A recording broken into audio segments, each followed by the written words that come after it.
roots in rebellion. And so you will always have people who are doing what they think they should be doing, irrespective of their kinds of constraints. It's a pioneer movement. It's kind of a personification of what you might call the American spirit.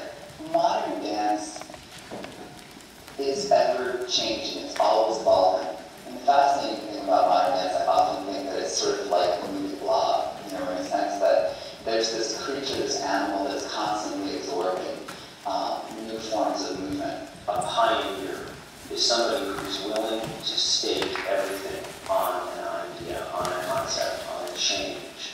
Isadora Duncan was somebody who was willing to do things in a manner that nobody had seen before, nobody had done before. What is, I think, remarkable and important about the contributions of the pioneers is that each of them were exploring an aspect of dance that was essential to them. Dance as an art form, and specifically modern dance, really speaks to an exploration of yourself. Ballet was a big influence on modern dance. When I tell people that I'm a modern dancer, many of them know about Martha Graham. That's often the starting point where we can connect on what modern dance is. Modern dance is an expression of humanity itself. Modern dance was kind of formulated along utopian ideals.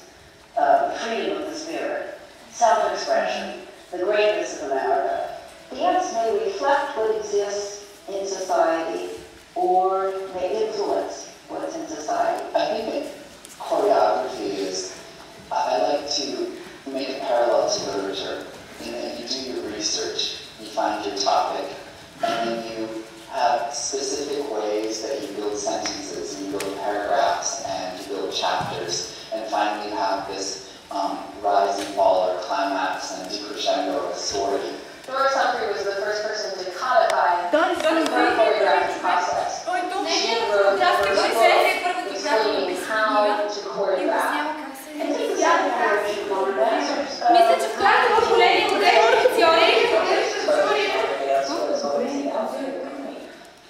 everyday movements that we have provide a baseline for dancers.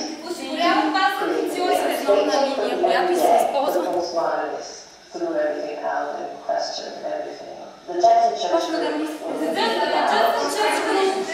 developed post-1950 modern dance. They're like one of the first groups that come to mind. After modern dance, a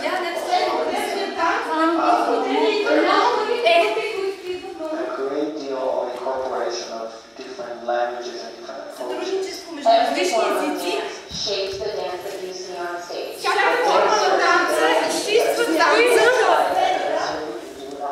Technically, probably dancers are more proficient today than ever. It pushes the button.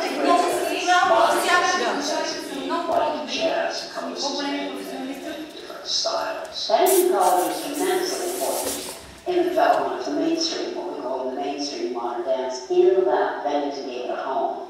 Humans are multisensory, and when you can learn something involving all the senses, you're more likely to remember it. I think for the form to survive, particularly economically, we're going to have to expand our connections with communities. Modern dance today continues in its tradition of rebellion and moving in all kinds of different directions.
In the late 1920s, dance could be found in Broadway musical,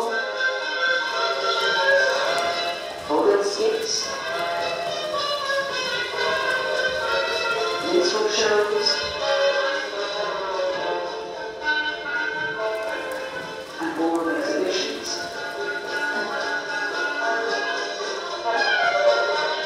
Jim must never give way, ever. It was in the middle 40s, and John had come to New York. I was already there, and we decided to give a program together, and for which I would make the dances and John would write the music. And John had already talked about the idea of having music which was not dependent upon the dance, nor the dance dependent upon the music, but which were separate identities which could, in a sense, coexist. And we worked at that time within something which he called rhythmic structure. That is, we thought common denominator between the two arts was time. And he had devised a form called rhythmic, which called rhythmic structure, actually, within which we worked, where we agreed upon certain structure points, but within those structure points, the time in the structure points, we were free to do as the dance went and as the music might go. And that was more or less the first time that we began to work together, and then we've continued. And now the structure points in a way have disappeared, or it's a little bit like instead of going from Minneapolis to St. Paul, you go from Minneapolis to the moon. And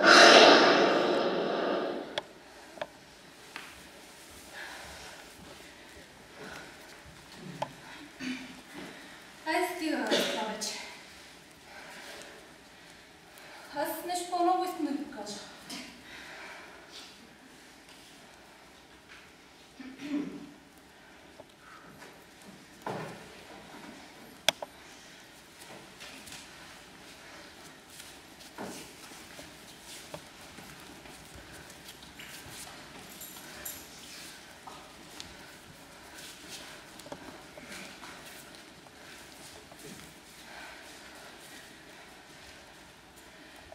Да започнем с нещо по-конкретно.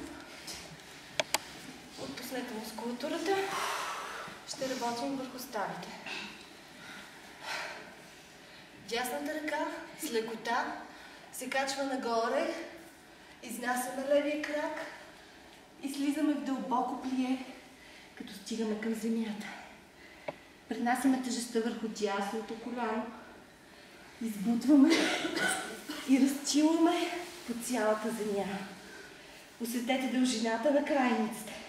Събираме се в белешка позиция и с помощта на дланите избутваме и прешлен по прешлен изправяме тялото. Изправяме тялото, искам сега да забравите за абсолютно всички правила и да разпилеете почти до коста земята. И да сте извън палачка от типа. По всички посоки, повече. Енергия, енергия, енергия, енергия. Още! Давай, давай! По всички посоки, давай! Айде хора, по-смело, по-смело. Браво, Ники! Точно така! Yes! Това е! Още! Айде! Точно така! Екстра! Сега беше границата.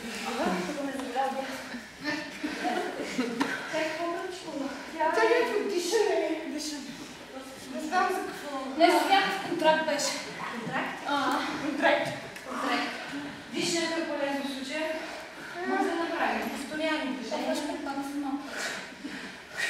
Беше така.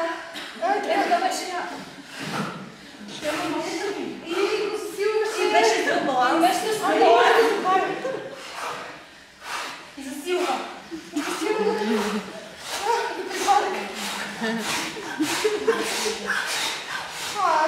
Но, всъщност, за да не припомня, успокойте се.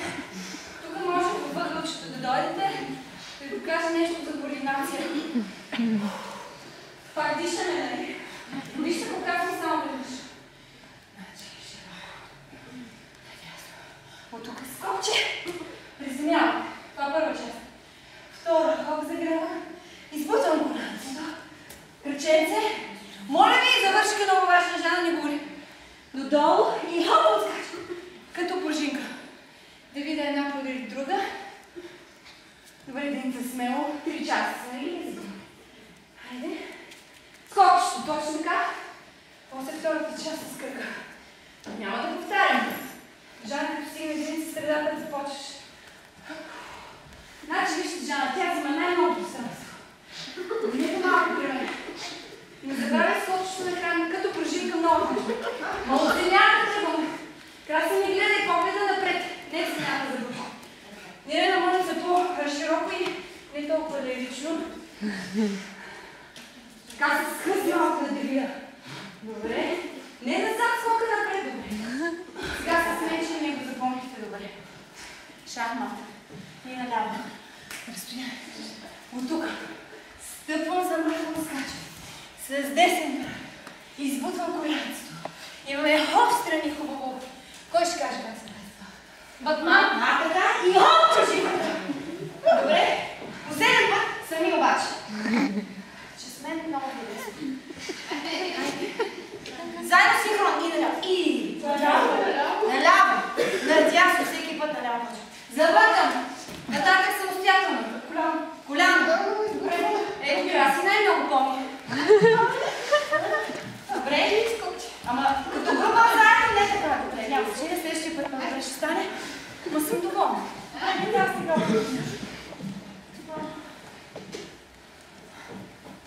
наберете си пространство. Трябва да има въздух между вас.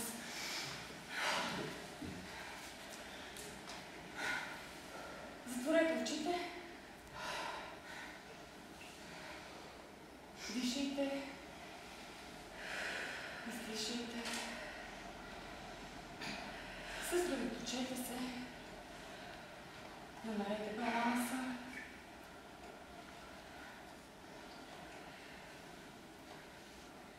Оставете се